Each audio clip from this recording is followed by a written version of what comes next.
Bonsoir, merci de nous recevoir à travers cette édition du soir de la télévision Bonferré. Le Conseil national pour la sauvegarde de la patrie CNSP réaffirme sa disponibilité au dialogue avec tous les partenaires désirés de l'accompagner dans l'affirmation de sa souveraineté. Dans cette démarche, le Niger a sollicité la médiation du président togolais Faure Gnassingbé. Plus de précisions avec Moustapha Abdurrahman Zangoma. Le président de la République du Togo, Faure Gnassingbé Eyadema, sollicité comme principal médiateur dans la crise politique nigérienne née du coup d'État du 26 juillet 2023. Le Conseil national pour la sauvegarde de la patrie, CNSP, a dépêché une délégation auprès du président togolais pour exprimer cette sollicitation de vive voix. Demander au président de la République du Togo d'être un facilitateur, faciliter ce dialogue avec nos différents partenaires, avec la sagesse et la grande vision du président. Il acceptera de jouer ce rôle.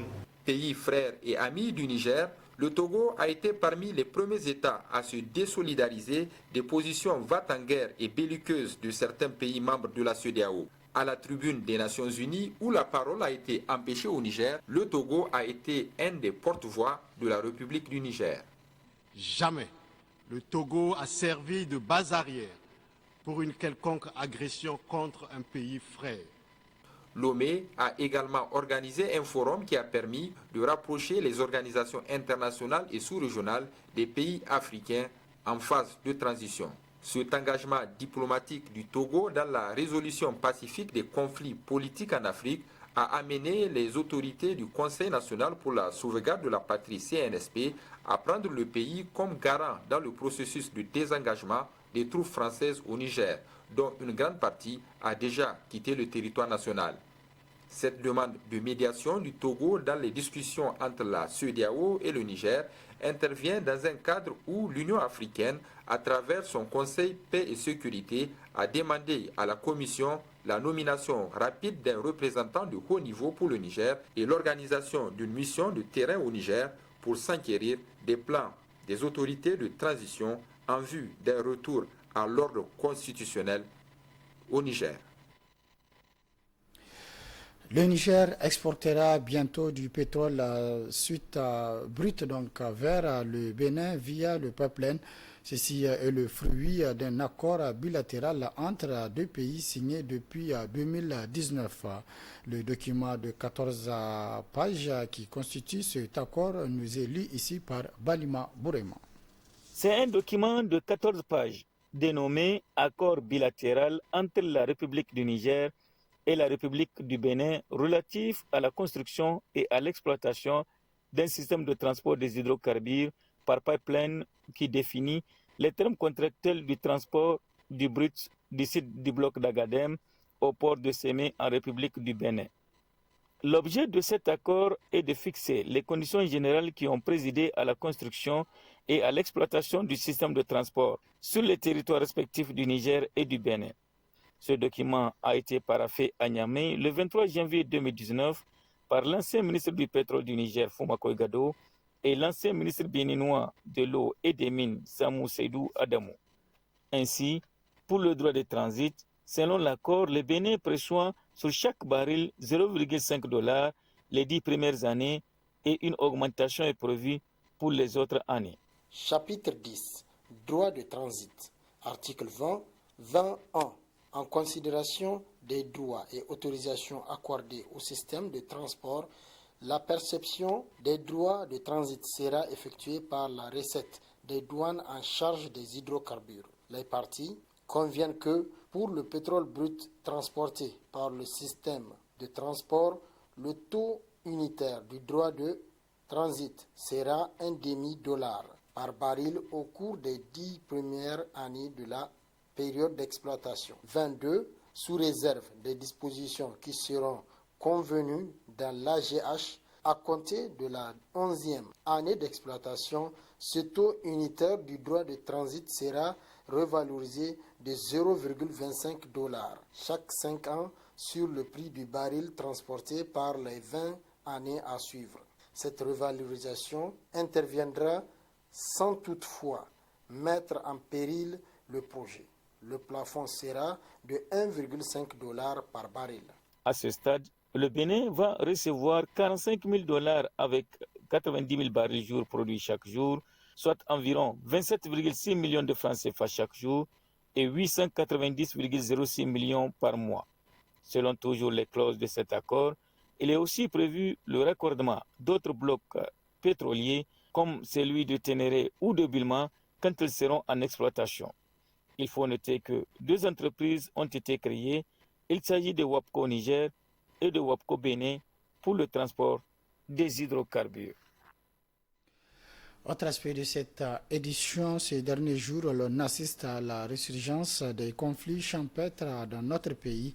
À Maradi et Tawa, plus précisément, éleveurs et agriculteurs se sont affrontés, consacrant ainsi des dégâts en matériel et humain. Le collectif des associations pastorales déplore le retour de ces conflits, n'est-ce pas, Sidi Kouarouna et Lukoga? Une fois encore, notre pays vient d'être frappé par le drame des conflits champêtres. Récemment, ces conflits ont endeuillé des familles dans la région de Maradi et Tawa. Sur la période des récoltes et propice à ces frictions entre agriculteurs et éleveurs, l'on s'interroge cependant sur la résurgence de ces conflits. Et vous savez, nous sommes dans une période où les éleveurs transhumants descendent. Au moment où également les champs, la date de libération des champs n'est pas encore, la libération des champs n'est pas encore faite, n'est-ce pas? Il y a en effet plusieurs phénomènes qui conjuguent, de mon point de vue, à ces phénomènes de n'est-ce pas? Il y a d'abord cette question de l'obstruction des parcours des éleveurs pasteurs tout au long de leur parcours, n'est-ce pas? De certains espaces pastoraux qui sont colonisés par d'autres activités le long du parcours. Il y a ce non-respect, n'est-ce pas, de la date de libération des champs. Il y a parfois aussi le non-respect également des agriculteurs eux-mêmes de la date de libération des champs, n'est-ce pas? La question aujourd'hui serait de savoir comment mettre fin à ces conflits avec leur lot de blessés et de tués. Pour le collectif des associations pastorales du Niger Kapa, il faut continuer la sensibilisation de tous les acteurs sur la nécessité de respecter les textes du code rural. Il faut, parce qu'il y a la sensibilisation n'est pas de trop, n'est-ce pas? Il faut un encadrement véritable des populations locales. C'est pourquoi les communes, greffé à celui-là, celui de l'insécurité. Dans ces régions-là et dans la région de Tawa, où les groupes armés non étatiques sont en train de prélever l'impôt, n'est-ce pas? C'est des cas vérifiés, vous allez voir. Et cela aussi, c'est un autre problème qui aggrave l'autre situation. Pour le CAPA, il faut surtout mettre l'accent sur l'anticipation dans la surveillance de ces conflits. L'organisation pastorale préconise pour cela qu'avant chaque récolte, que des consultations en profondeur soient menées, que des sensibilisations de différentes communautés puissent être faites sur le respect des dispositions du code rural. Toute chose qui permettra de ramener la paix et la sérénité dans le milieu agro-pastoral. Ouverture ce matin à l'hôtel Radisson Blu de Niamey d'un atelier d'échange sur 3 projets pour faire face à la sécurité alimentaire et les effets du changement climatique. À cette occasion, ils étaient nombreux à prendre part à ce rendez-vous du donner et du recevoir. Mohamed Alpha et Rabi Labo pour les détails. Changement climatique et sécurité alimentaire, solutions innovantes pour une agriculture résiliente au Niger était au centre de la journée d'information des projets de recherche-développement sur la sécurité alimentaire et l'adoption au changement climatique financés par le Royaume de Norvège. Occasion saisie par le directeur général CARE International au Niger et l'ambassadrice du Royaume de Norvège ont souligné toute l'utilité de cette initiative qui vise la réduction de l'insécurité alimentaire en lien avec le changement climatique. Cette initiative témoigne de la vision de convergence des efforts de ces 3 projets à accompagner nos communautés dans leur lutte contre les effets du changement climatique et l'insécurité alimentaire. Cette initiative cadre aussi avec la vision 2030 de CARE International et cadre aussi avec la stratégie 2023-2027 de CARE International au Niger. Ces projets sont tous deux le fruit de la coopération entre le gouvernement de la République du Niger et celui du Royaume de la Norvège, mais encore plus de la collaboration entre les institutions de recherche comme INRAD et IITA au Niger, et en Norvège, sur la promotion de la recherche en agriculture et sa mise en échelle par les acteurs locaux et nationaux. En s'exprimant, le représentant du ministre en charge de l'agriculture et de l'élevage a salué l'engagement des uns et des autres pour la réalisation des 3 projets.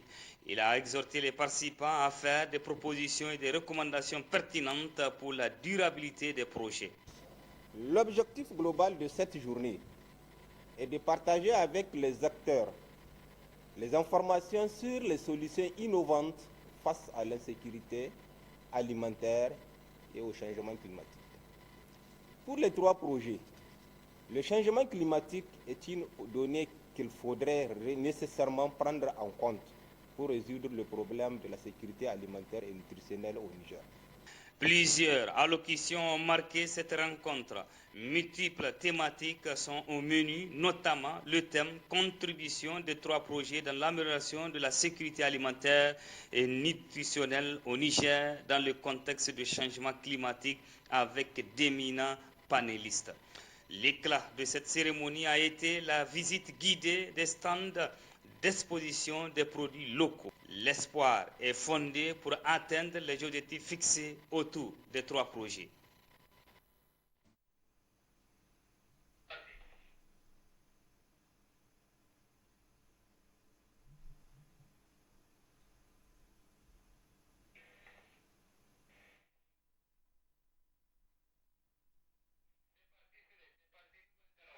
C'est la fin de cette édition. Merci de l'avoir suivi à toutes et à tous. Prochain rendez-vous de la rédaction demain à partir de 12h30. Inch'Allah, très bonne réception. Au revoir.